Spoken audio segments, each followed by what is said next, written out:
From Deer Park Monastery, it's Meet the Monastics. I'm Brother Minh An. So I focus a lot more on my steps, on how I choose the food when I come to a meal. I learn to enjoy the meal and enjoy my siblings, and that has supported me a whole lot. Now that I'm here at Deer Park, I'm learning how to do that. And I noticed my relationship with my sibling is more honest. But I think the most important thing is that my relationship with myself is a lot more honest. So that made me very happy. Each week I talk to a different monk or nun about their journey to monastic life and what inspires them now. Today my conversation with Sister Phu Nghiem, which means gift from heaven, who was born in central Vietnam in 1981. She's known in our Sangha for her work in the children's program at Plum Village, France, and here at Deer Park. She came to the U.S. at the age of 10 with her parents and 8 siblings, and settled in the Sacramento area. She spoke almost no English when she arrived, and really didn't know much about the U.S. We all have this perception that America would not have rice. That's so funny. Eventually, she studied interior design at Fresno State before deciding to become a nun. One other fun fact about Sister Phu Nghiem: both her mom and her older sister are also nuns. To me, this sort of thing would have been unthinkable before I joined this community, but somehow it's not that uncommon amongst our Vietnamese siblings. So I feel, personally, that it's a clarion call for us Westerners to make monastic life something not all that weird, something parents can be proud of, something like being a lawyer or a doctor or something like that, you know? I know we're a long way off, but a monk can dream, right? Anyway, here's the interview. Well, we are a Buddhist family, and but in Vietnam, you know, Buddhist family doesn't mean like we practice like Plum Village tradition, but we know about Buddhists. We know about the Buddha, and we know that it's good to be kind. It's good to eat vegetarian. That was very important to be a Vietnamese Buddhist. So we would eat vegetarian. Like a lot of Vietnamese people would eat vegetarians twice a month, or like 2 days a month or 4 days a month. So that was already introduced to us. And we go to temple, like people would go to church. And the temple would have a Buddhist youth group, very similar to the church.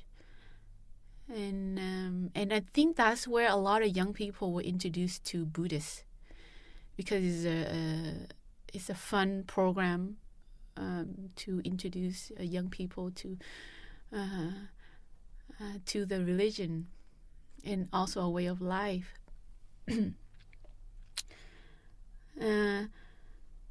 So when we came to America,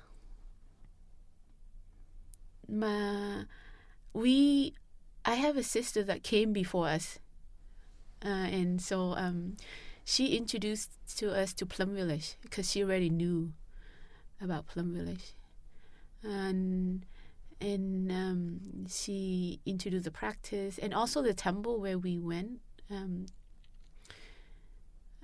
They also know about Thai, and they don't practice it, but they know. So before Deer Park was built,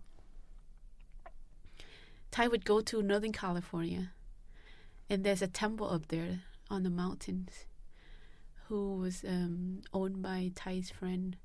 So he would go up there for retreats, and it's very near where we are. So we would go there every time Thai come to Northern California. And that's how we slowly got introduced to Plum Village tradition. I never cared much. I was a teenager.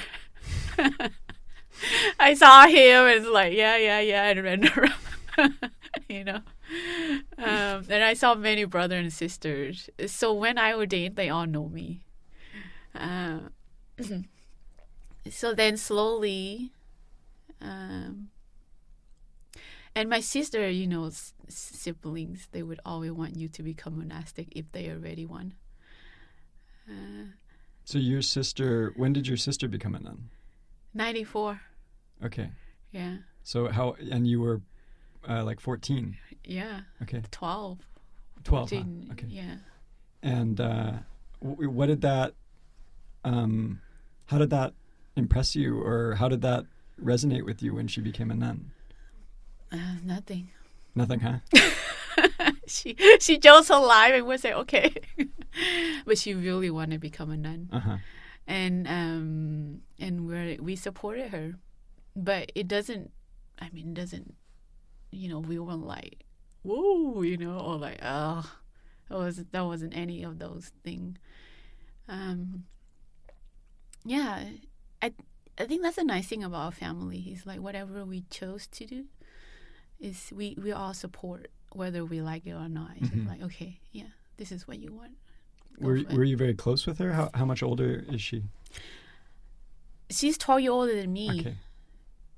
Close, I guess so. She was the person that I'm the person that she would usually communicate in the family. Yeah. So I guess in some way, yeah, it's close because she communicates with me more than others. Yeah. So did she go to France to ordain? She did. She went to France in 94. Okay. Yeah, and then she ordained then, but she wanted to ordain a long time ago. Yeah, we came in 92, so she waited for us, and then so after that, then she went. Yeah.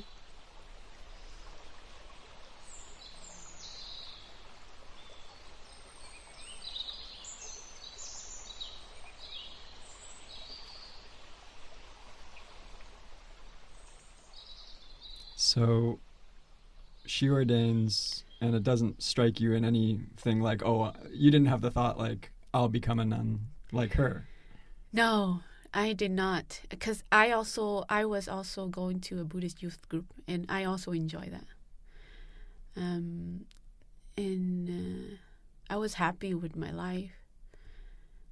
So the thought of becoming a monastics didn't cross my mind, because I had a good life. Yeah.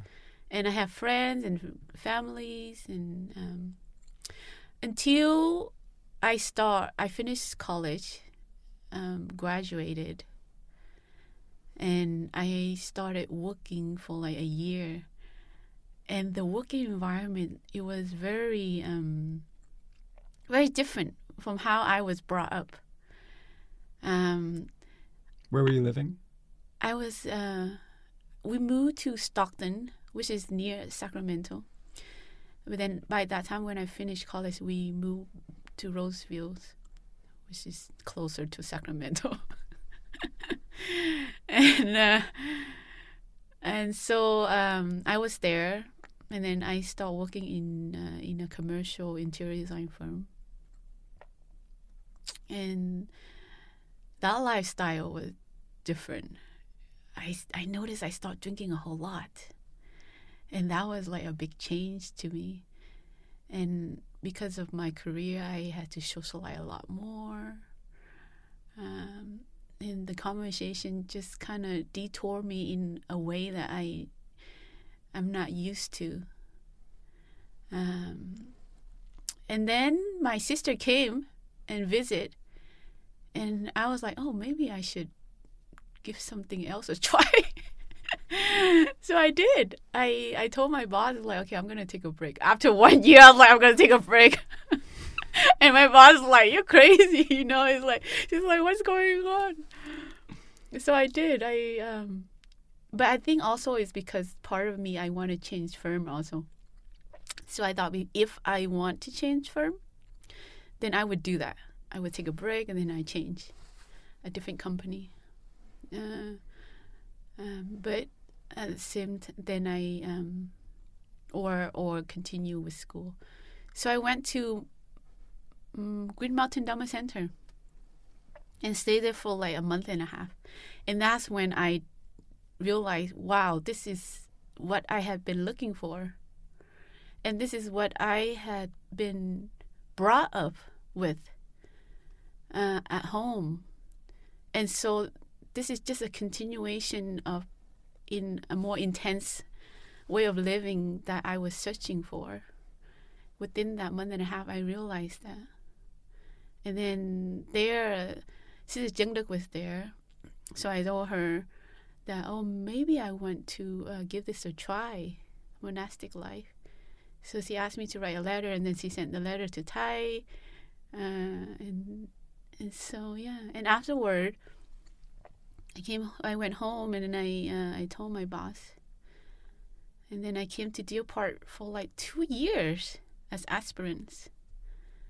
They didn't have aspirant program yet, but I stayed here for like 2 years before I went to France to ordain. Yeah. What do you think it was in particular that felt so like home about Green Mountain Dharma Center, which was our center in Vermont at that time? What was when you looked around and saw all these monastic siblings and the way they were living, what was it in particular that really hit home for you, like really touched your heart?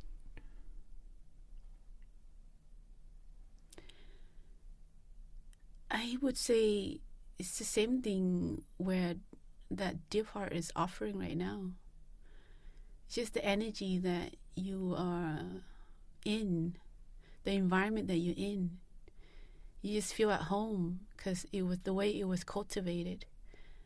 The schedule, the way people eat, how people live. The rhythm. Looking back, I would say, everything that exists at Deer Park. Very similar. The rhythm, I think, and then,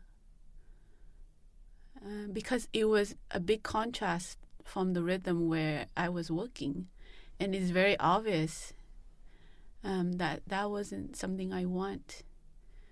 But you finish college, you go to work, and then you experience something, and then it was something that I was not looking for the rest of my life. And then when I took a break, I found something else, and the rhythm fit. Yeah, very similar at Deer Park, but it was more quiet because Green Mountain Dharma Center we were not allowed to host so many people, so it's definitely much more quiet than Deer Park, but very similar rhythm.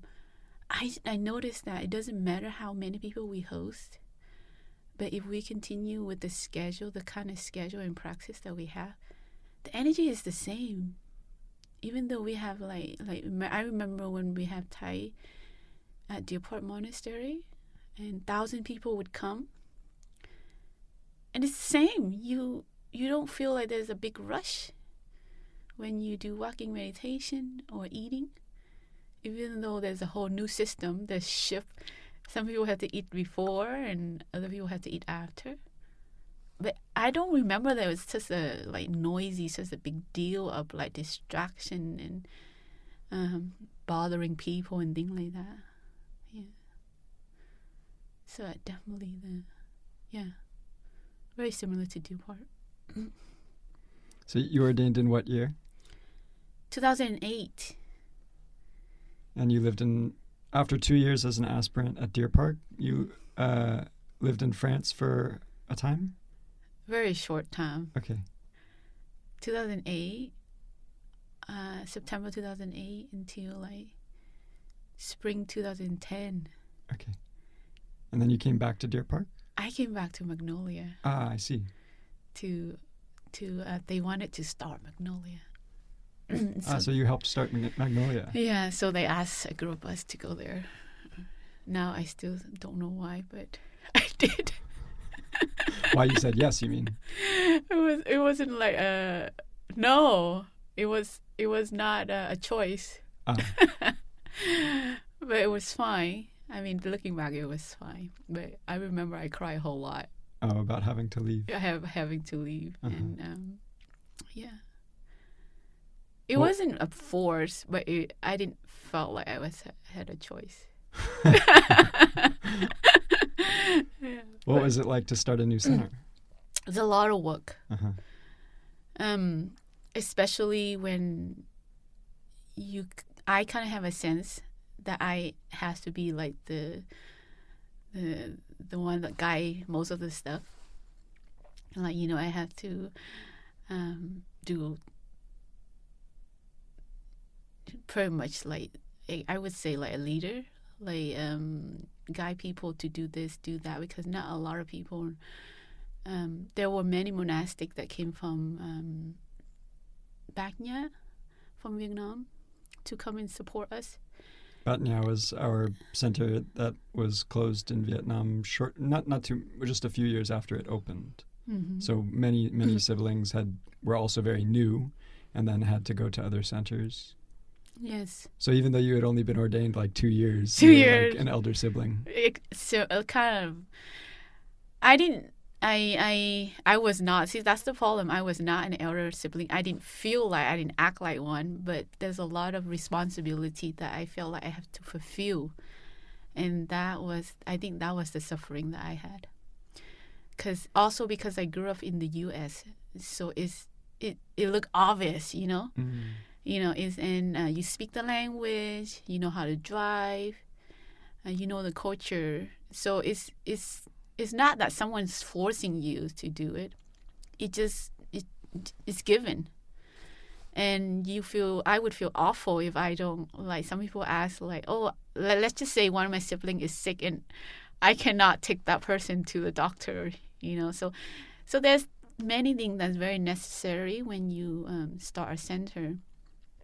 And if you're the one that kind of know, that grew up in the States, then you just feel responsible, and you feel like you just need to support. So it's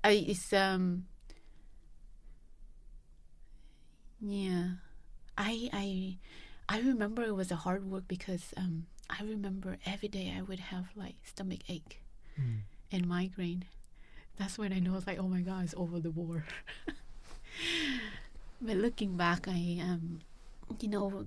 Magnolia is one of the developed center now and is supporting so many people.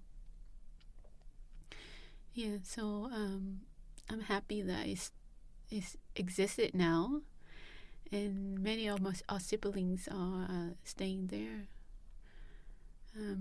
Because to have a monastery is not only to welcome friends, but also is a home for many monastics.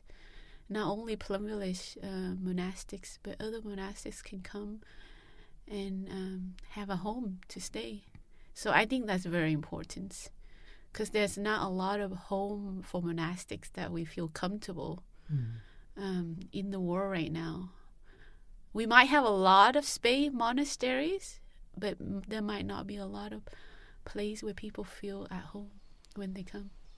So to have many centers like we do in America is a great thing.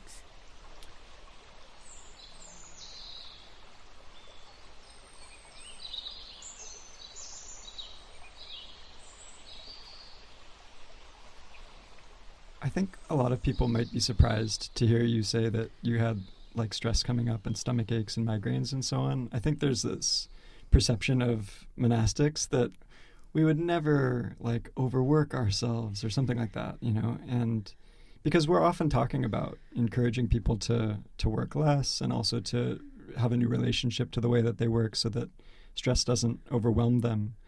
How do you relate to work now in relationship to the teachings about our practice and how to work mindfully? I think that's where the practice of mindfulness come in. We talk a lot about it, but really to put into practice is amazing. And I think that's what happened to me. I took my practice serious, and once I took that into my priority, then I realized what I need to cut back. or I see more where is my capacity, my strength, and my weakness. So we can offer, like now I can offer the Sangha, I still do the same thing that I would do in the past. But because I know my strength and my weaknesses, because I am more like, I guess, engaged with the practice. That's not to say that what I'm trying to say is sometimes we go through difficulties, and there's an option. We choose to learn from our own mistakes or difficulties, or we ignore it and move on with our life. So I think the part of me that is very helpful is I learn from my own mistakes.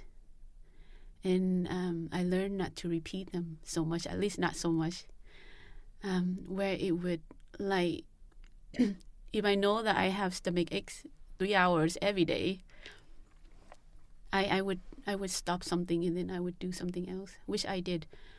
That's when I moved to Deer Park, because I knew that if I were to stay at Magnolia, I would harm my intestines because of that. So I came to Deer Park, and then the stomach has lessons. But now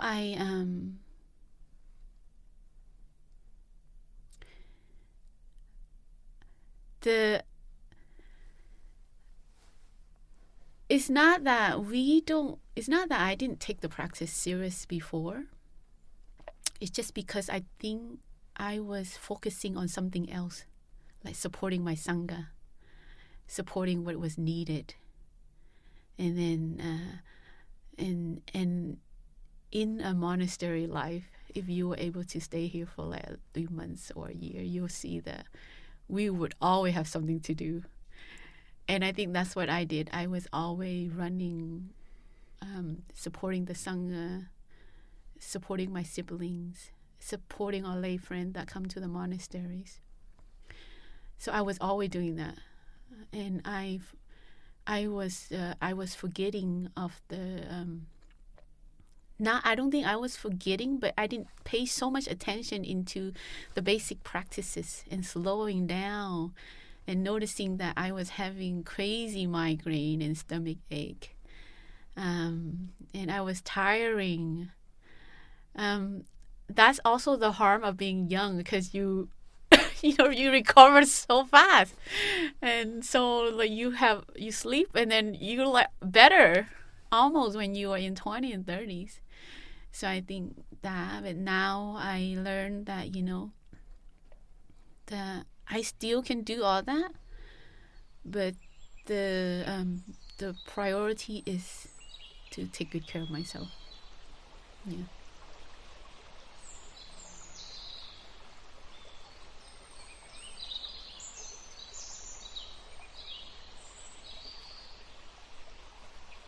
So I focus a lot more on my steps, on how I choose the food when I come to a meal.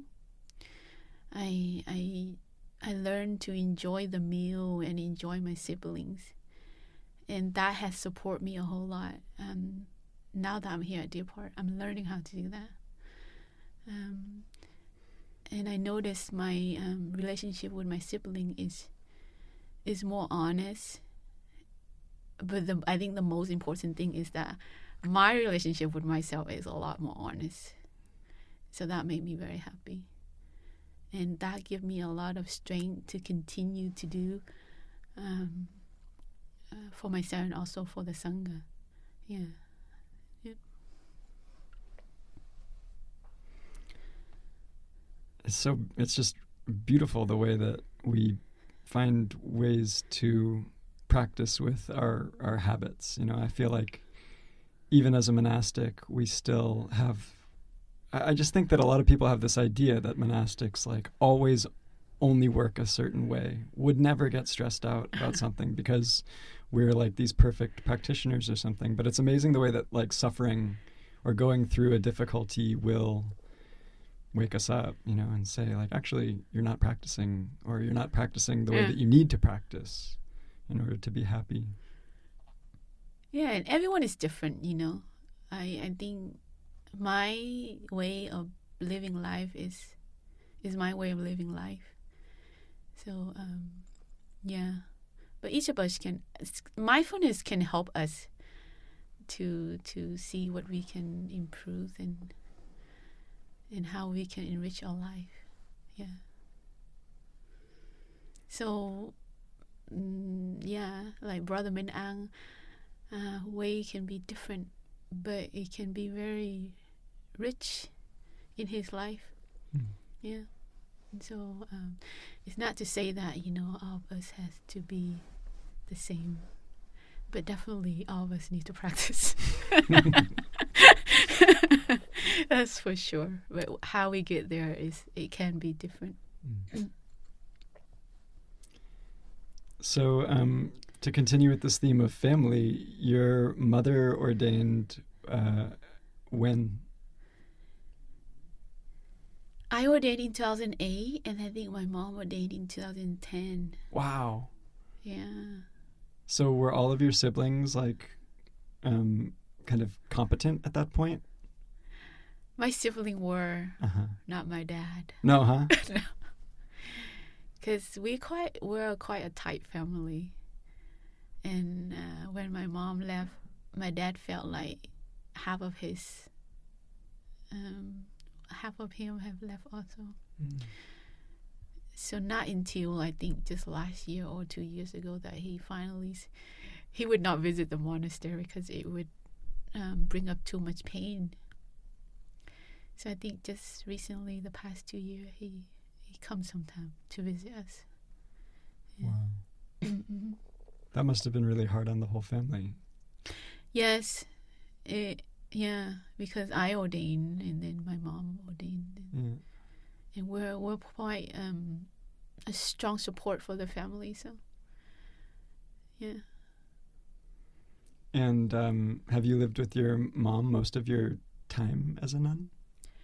No, my mom is quite strong. She's also a very good practitioner. Just now that I'm here, my mom, she's not doing so well, so I'm here to support her physically. And I'm glad it's while taking care of someone is another level up. Yeah. It's I never had to take care of someone, so it's I feel grateful for people to take care of people. And but it's also, this is like I tell my sibling, this is like a new chapter for me, a totally brand new chapter, totally brand new learning lessons, and how to live with my mom in the monastery. It's quite a unique experience. It is. To have your blood mother, your blood, kind of ancestry be one with your spiritual ancestry, and to be taken care of both at the same time. I know. It's very unique. It can be crazy at times. But I think it's a challenge that I'm ready. And also, it's not only a challenge, it's a challenge and it's a happiness that I think I am ready. And I'm learning how to go through that challenge and happiness. Yeah. Do you feel like your experience, even though it's totally unique, almost completely totally unique, do you feel like that experience of having your blood ancestry and your spiritual ancestry together, your families kind of as one, do you think there's some lesson there for especially for monastics who have a kind of opposite relationship? I think there are many monastics who have a lot of difficulty with their blood family when they adopt a kind of spiritual family. How do you, or what might you advise them who are struggling to kind of reconcile spiritual and ancestral families? I think when you are facing with blood family in a spiritual way, there can be a lot of hurt because there's a lot of buttons that are pushed, and I might not be ready, but it comes anyway. So I think that's something I need to be prepared, that there might be time like that, and I need to recognize it and find ways to heal it, or at least change the CD to start with. So that's why I'm so grateful to the community. Right now we're on lazy, so that's kind of tough for me because we don't have 3 meals a day. So, and then we don't have the schedule of sitting meditation, walking meditation, where my mom can take refuge in. I can also take refuge in when my emotion is going high or low, things like that. Because if we have those activities, then if I have strong emotion, I can just go on a walk with the Sangha, and that is already a big change of the CD. So that's where the community is so helpful. So if we are not with the community, that's something we can create. If we are in the space of taking care of somebody that we feel like we have to, and want to, part of that have is you kind of want to, then you have to create that kind of support. If you're near Deer Park, then you arrange to come to Deer Park Sunday, something like that, to really balance yourselves. I noticed that help because now we have lazy, and I have to, and when people get old, they also feel more lonely. They feel like they need to be near people more. So there's a lot of things. There's a lot of learning to help. So that definitely helped. Yeah. And also, I think also know that there might be a lot of button push that you might not be prepared. And it's not because of who fought, it's just because we know each other so much. It's just, it happened out of habits and not skillfulness. And if it's our parents, they're getting old, they're getting sick, so it's very possible. So if I remember that and I stay away, then sometimes I just find my own space. It looks strange, but if it's needed, then you just have to take it. If everyone is safe, then it's not like if my mom is okay and I feel like I need to be on the mountain for like half a day, then that's totally fine. Yeah, I don't feel like I'm avoiding her or ignoring her. It might look that way, but yeah. So I'm still learning. It's still very new to me, but I think this is something we can all learn to support our family. Maybe just to close our time together today, you can share about your name. What does Phu Nghiem mean, and how do you practice with it? Yeah. My name is Phu Nghiem, Sister Phu Nghiem. It's a Vietnamese name. And Phu means gift from heaven. Nghiem is adorn with gift from heaven. I still have no idea how to practice with that. When Thai gave me the name the first year, I was not able to introduce myself like that. My Sister Sister Phu Nghiem would always introduce me. I would never able to introduce. I don't know. I felt it was strange, but until now, I don't know how to live up to that name. But people say I do, so we'll see.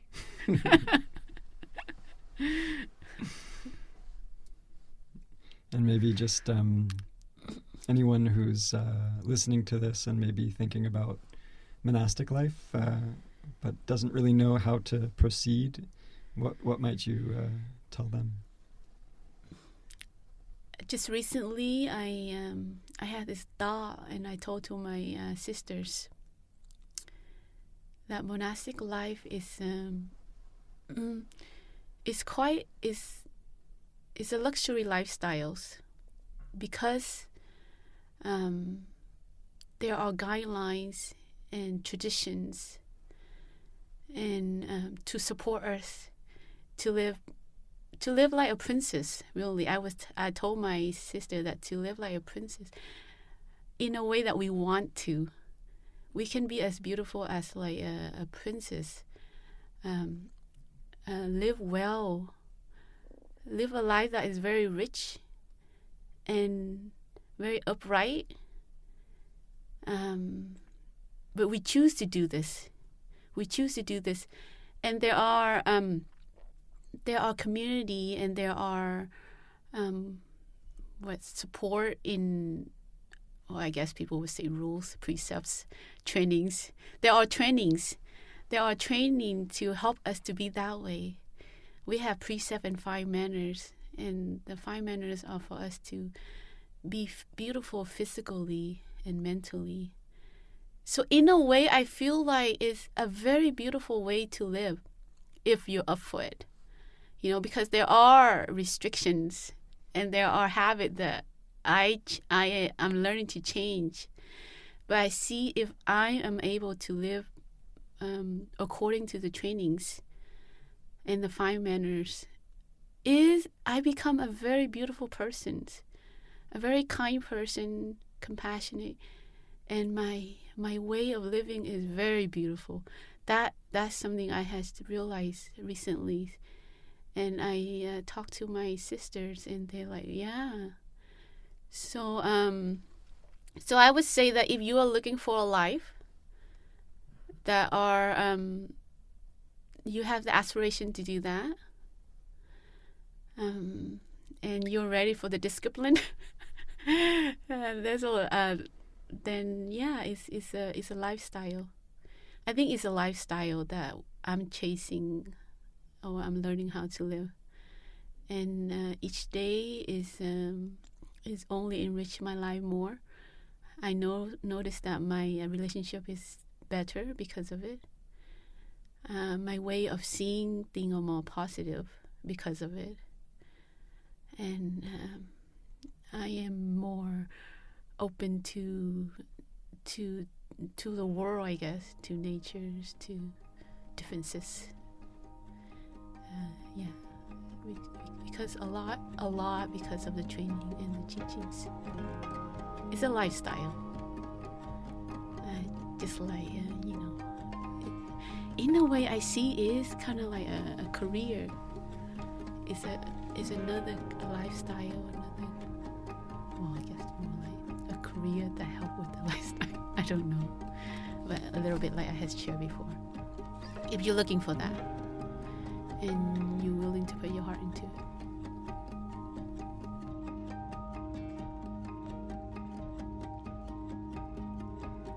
Thanks so much for listening. Next week, we'll release our last interview of the season, so if you've been enjoying the podcast, please help us spread the word. Today's episode is produced and edited by Kenley Neufeld. Music is generously offered to us by Benjamin Portson and Alex Klein. Our special thanks to Sister Phu Nghiem for sitting with me and sharing her story. Meet the Monastics is recorded at Deer Park Monastery, a mindfulness practice center in the Plum Village tradition of Zen master Thich Nhat Hanh in Escondido, California, on the traditional and unceded lands of the Kumeyaay Nation, to whom we extend our gratitude and respect. Deer Park offers mindfulness retreats and public days of mindfulness throughout the year, and a 5-year monastic training program for 18 to 35-year-olds. If you're interested in visiting, check out our website, deerparkmonastery.org, or follow us on social media. I'm Brother Minh An. See you next week.